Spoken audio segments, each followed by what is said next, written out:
For those who came to the event last night, one thing that I mentioned that State of Black Design wanted to do this year versus prior years is think about this idea of legacy, um, representation, and or who are the design role models that we can look up to.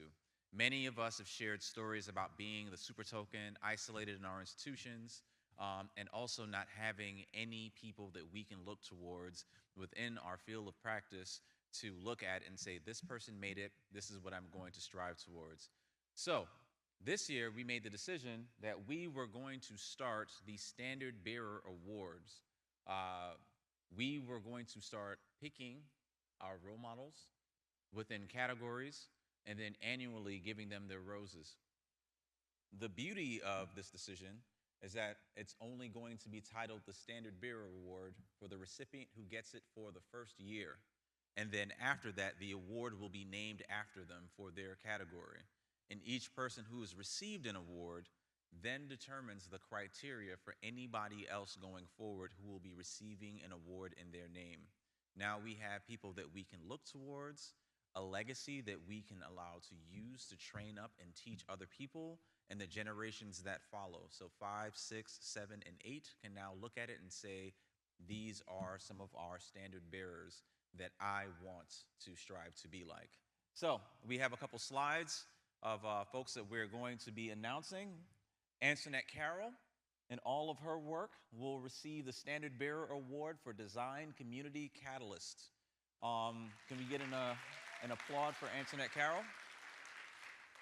Of course, going forward, this award next year will be titled the Antoinette Carroll Award. Following that, Maurice Sherry and all of his work will be receiving the Design Storytellers Award. For all of our standard bearers that are in the audience, I would like, when I say your name, for you to come to the stage. Following Maurice Sherry, again, this award will be the Maurice Sherry Award going forward. Dwayne Edwards will receive the Design Excellence in Public Service Award.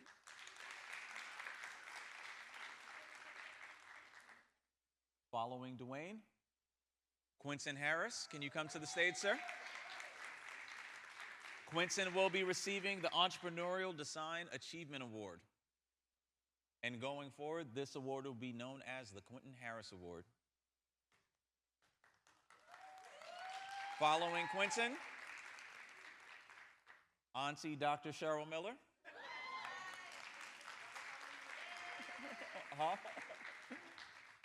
Dr. Miller will be receiving the Design Education Trailblazer Award.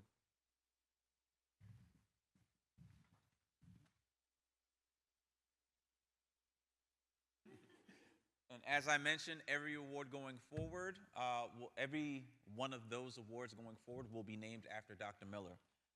Speaking of doctors, Dr. Leslie Ann Noel will be receiving the Design Research Visionary Award.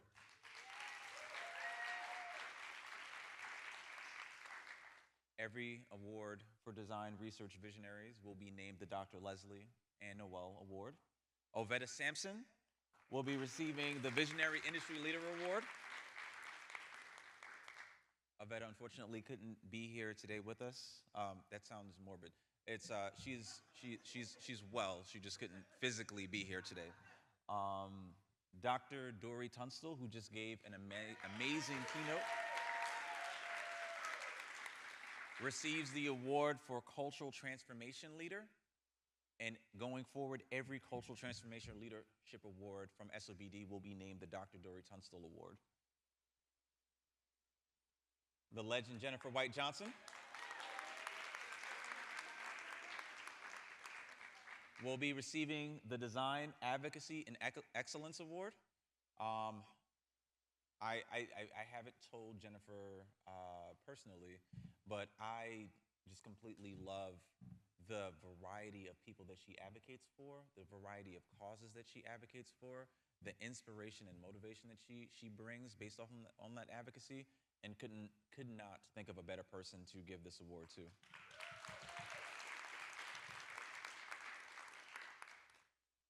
And I don't have a slide for them yet, but we are going to also be doing one for interior and industrial design, and we will be naming it the Forbes Masters Award for Interior and Industrial Design as well.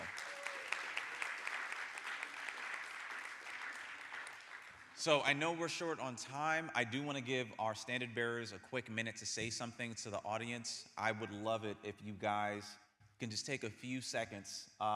Think about the journey that you guys have taken. Think about the people that are in the audience. And the question that I would ask you is, if you were to think back to when you were between the ages of 18 and 21, striving to achieve the level of success that you've had, what message would you go back in time and deliver to yourself now? We're going to start with you. We're going to give you the hard question, Quentin. You trying to make me cry. Real men cry. I know.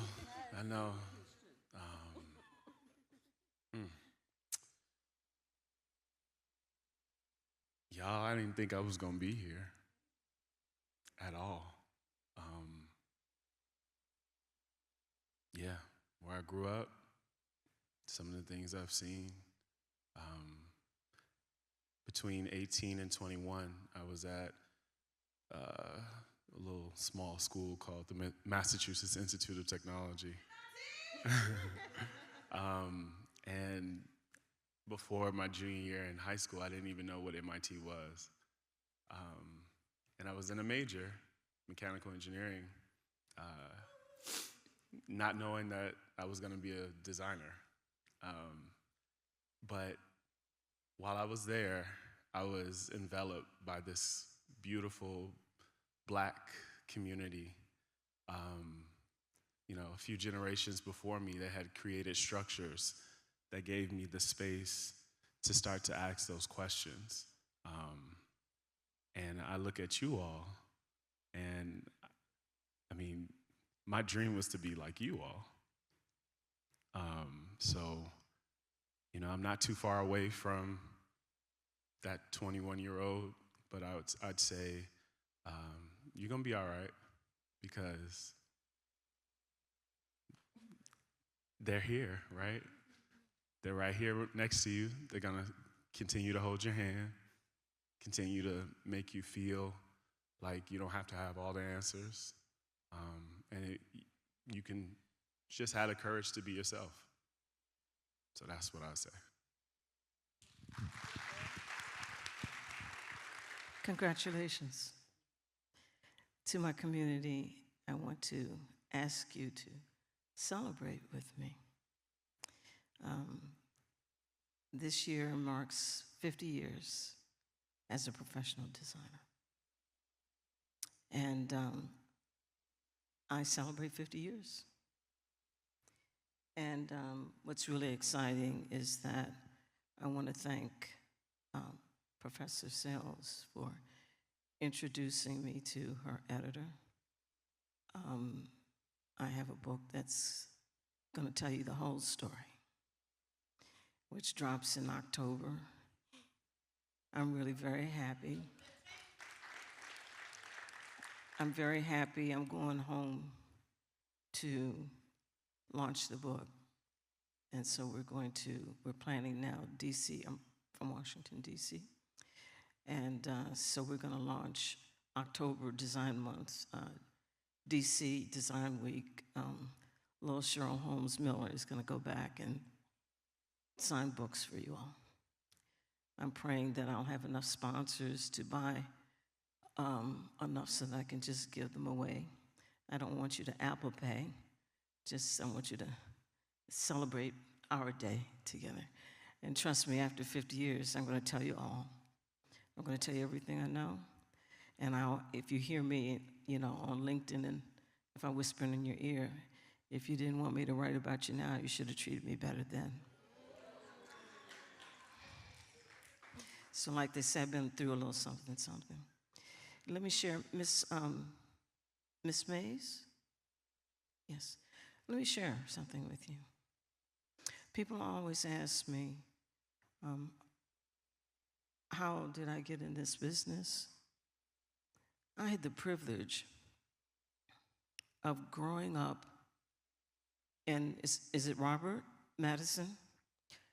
I grew up in a Robert Madison home that was designed for a very prominent back then, Negro surgeon Dr. Jack White.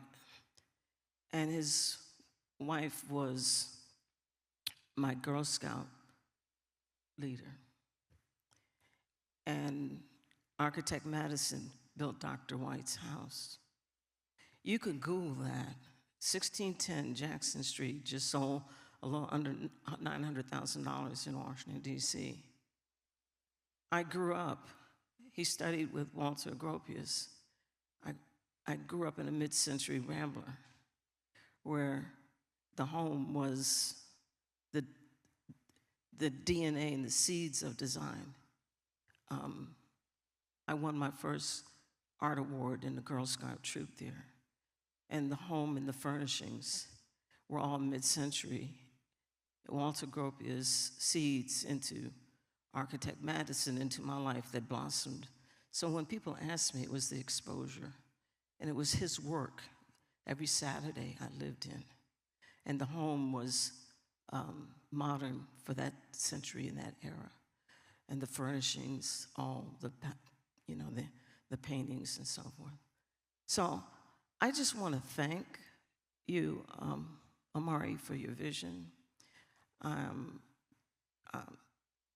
Professor Sales, I want to thank you so much for your work in my life.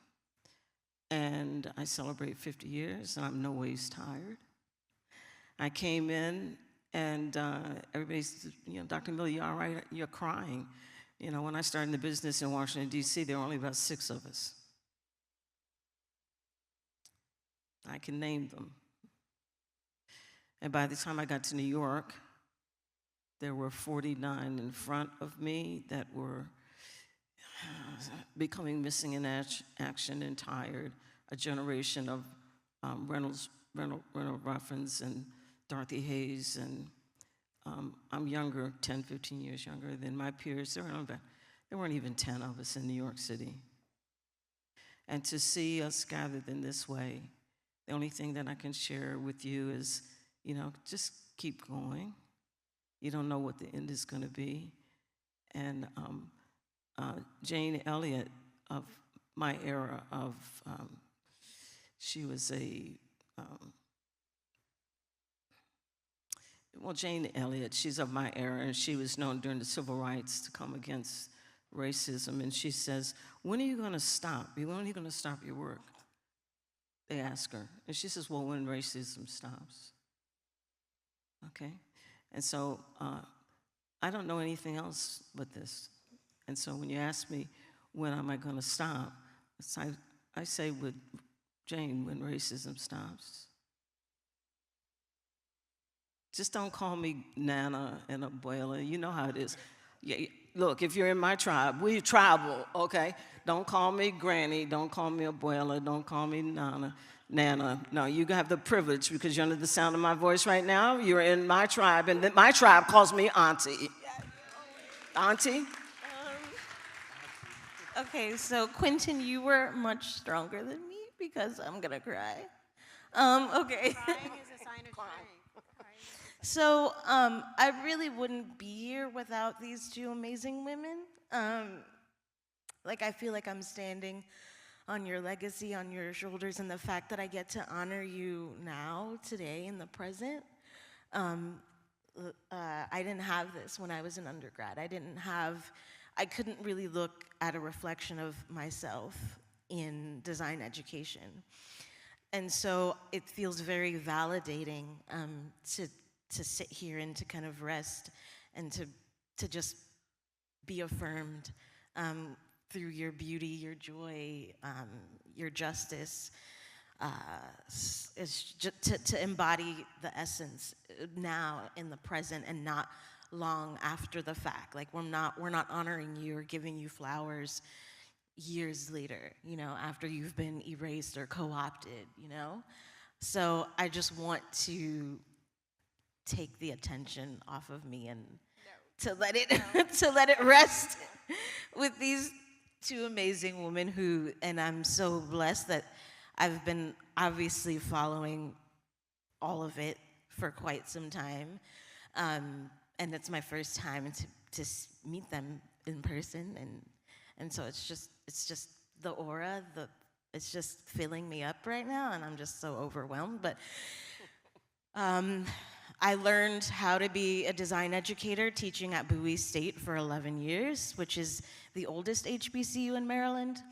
And so the fact that this is taking place at a historically black college is really phenomenal and, again, so affirming. And I feel like it's fate that, that even though I'm not full-time at an HBCU, but I'm still very close to the community, and it's the community that is honoring the work and affirming the work. And similar to what Quentin was saying, we're only really here because we didn't give in, and we didn't want to be boxed in, and we knew that we could thrive off of our authenticity, our rawness, our realness. And the minute that someone said no, or they tried to challenge that, we were like, don't say no to me. Don't stand in my way. And if you do stand in my way, you'll see what happens.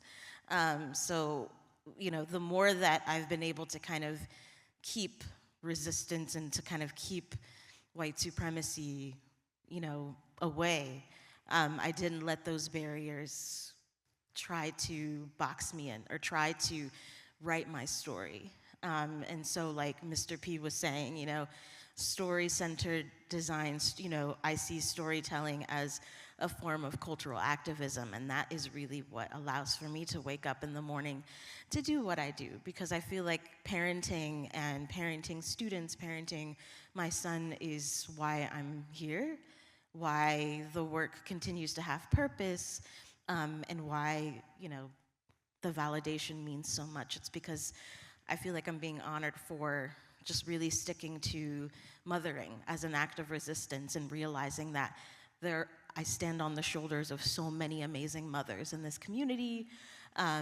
you know, the mothers that I'm gonna continue to meet and to embody. And so I just wanna thank again, Kalina, for your beauty and being, you know, a phenomenal presence, and Tracy Moore, and like so many black educators who I feel like are in my corner, because there's not that many of us. And so the fact that we've been at this for like 10 plus years is a testament to like, can't nobody stop us. And Omari, and just continuing to just, you know, fuel and to give us a reason to kind of persist. And, you know, with each kind of design space and black design space that feels like we're being kind of co-opted or erased or kind of hindered, like there's like a new essence of us that continue to rise. And you realize that you can't create collective liberation in that silo, that it's gonna take all of us. So thank you for bringing us on this ride, and I can't wait like a decade later to kind of be up here again honoring someone. Yeah, thank you, thank you, thank you, thank you. I love y'all. Do you want the mic back, Omari? I think we just obliterated your question. Okay. No, it's okay. It's okay. So I say, because of my family and community, when I was like 18 to 20, I've been very privileged in knowing who I am, right? What I've not always known is whether or not the environment I am will allow me to be who I am, but I've always known who I am. So I guess the thing I would say to the younger me was maybe more as like it would be, it's okay to explore. Because, you know, it's a thing where, like I said, my super talent is being super smart, and there is pressure, you know, and we've talked about it before, people yesterday, like, there was a pressure in the community, say, doctor, lawyer. Like, my family was really upset, because I was like, I'm gonna be a neurosurgeon, and they were dreaming of all the houses I was gonna build them from my salary, right? And I remember, you know, like the pivot where I was like, oh, well, I want to become a neurosurgeon because I want to understand how people and why they think the way they do. And, oh, there's this whole field called anthropology that does that, which is like, you don't study anthropology in high school, so it's not like you're gonna know I'm gonna be an anthropologist in high school, right? So it's like, oh, I had to be open to the possibility, because I was like, I'm biochemistry double major, I'm already planning my residency at Johns Hopkins, blah, blah, blah. Like, I knew the plan. But when I realized, not only will I learn how people think, but I will learn how they think from their own perspective, not just how a synapses goes on and off as a neurosurgeon. That as a human being, I remember saying this to myself, as a human being, that is a better way for me to go forward in doing that, because neurosurgeons can be kind of arrogant, and like, you're not paying attention to people, you're paying attention to synapses, so there's a little dehumanization that happens there. So it's like, oh, if I take this talent and apply it to a place where I am in deep, deep empathy with people, then maybe I will make sure I'm a good human being, right? And that to me, I think, so I would say, like, for me, it was important to give myself permission to not go on other people's notions of success, and find my own pathway of success, which, again, grounded me in community, grounded me in empathy and care as my profession, as my way to go forward. And again, I took another pivot into design because, again, design superpower is like, oh, as an anthropologist, you write these beautiful monographs that nobody reads. But in design, you actually create, and even better, co-create the conditions of possibility by which people can move in that direction. So I wanna be in that space of not just theoretically thinking of how people can be better, but creating the conditions in which betterness is like the most attractive possibility forward. So I say that, like, give yourself permission to explore. That's what I say. Give yourself permission to be open, because, again, I have not changed the impact that I want to have in the world since I was 6 years old. Like, my family says, like, girl, you said you wanted to teach when you were 6, you said you wanted to do this, you said you wanted to do that, and you are doing all the things that, even as like a little precocious, we think she's a really strange 6-year-old girl, you're doing it. But I tell you, the pathways in which I have gotten there, like, I could not in my 6, 18, 24, 36, 48-year-old selves could not imagine those pathways of getting there. But I am still that self that I was at 6. I was still that self that I knew who I was at 18. What I've done is co-created community with people that affords me the ability to make all of myself manifest in everything that I do. Beautiful. Yeah. I just want to say that whatever vision God has given you, go forward and keep going. I have to admit, I love Cat Williams. And I sat and took my time through that Shay interview with him. It took me about the weekend. Oh my gosh. To listen to him. He's brilliant. And he said, you have to know your craft. And he said, I get up every day and I do my job, which is not my work. Every day, Cheryl Miller, since she was 16 years old, she gets up and does her job. Has nothing to do with my work. So please just keep going. And I got my inspiration from Jay-Z. I think he asked me, he says, yeah, he's got a little clip. He says, there's nothing different between you and me.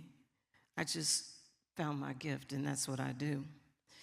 Then I found one of those goal setter clips from Beyonce, and she said, can't nobody tell me what to do. I see it.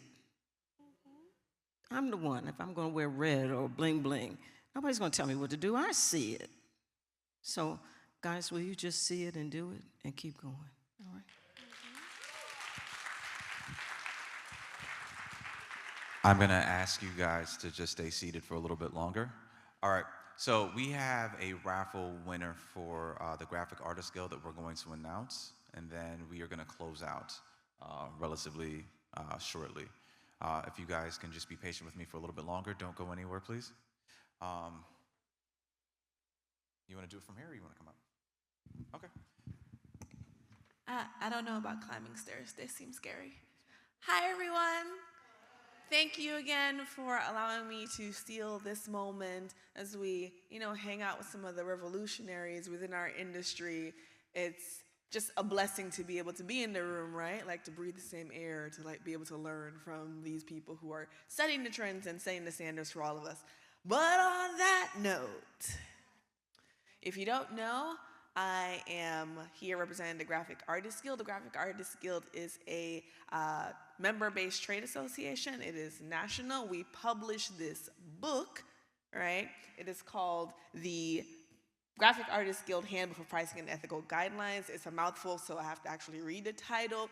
If you want to understand how to price your work as an independent artist, this is where you go.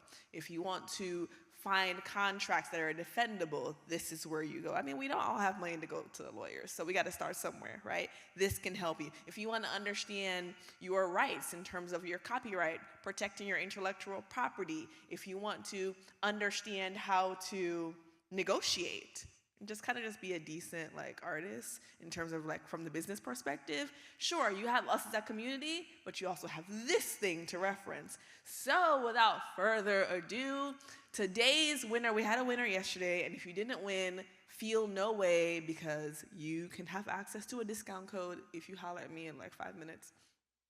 So today's winner is Zaria Cameron. Come on down.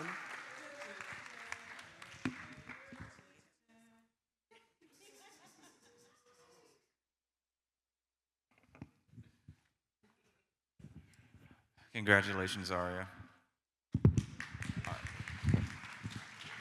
All right. So a few quick things again. First and foremost, I want to thank Tennessee State University and Kalina, most of all, for being an amazing collaborative partner over the last few years. That we've not only worked on this together, but we've worked on so many other things, including the Design Observer podcast, the Design of Business, Business of Design, coming and doing several other events, both at University of North Texas and Tennessee State University. I want to thank all of our amazing sponsors that supported us throughout all of this. I want to thank our standard bearers for being an example. I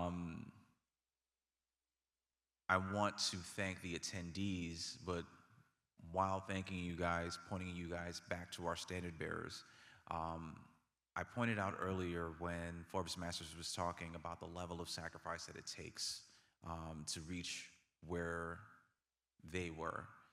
I want you guys to also consider the level of sacrifice that they've had to undergo in order to be where they are.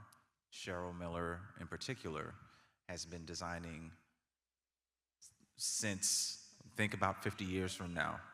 Think about 50 years behind and where things were in terms of political climate. DEI wasn't a phrase that was being used. People were still fighting for access to similar spaces, and she was designing through that and still here. Think about the difficulties of starting your own business and then making a mark for yourself as Quentin has. Think about the danger of advocacy within itself. As Monet Masters mentioned earlier, for them, it was a gamble to advocate for Black lives during that time period. And think about the fact that Jennifer has built her career around advocating for others. Think about the advocacy that Dory has done in her work too, and not just what they've accomplished, but think about the no's that they've gotten, the doors that were slammed in their face, the rejection that they've received. We only see the successes, we don't see the failures, and we don't see the frustration and the stress that happens behind the scenes.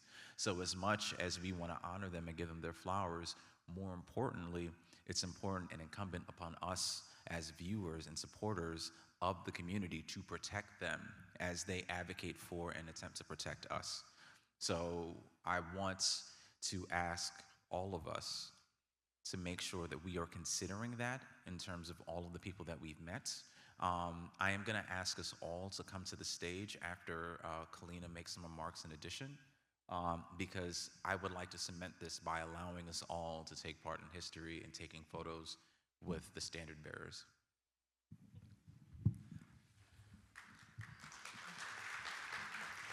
All right, we've been thanking people, but I have a few folks that we have to thank by name that have been a major part of organizing this conference.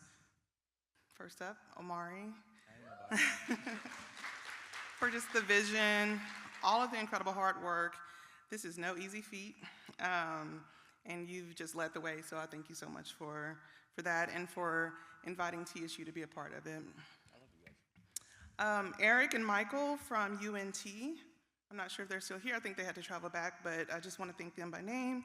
Tanisha, who has been a wonderful project manager throughout the entire project.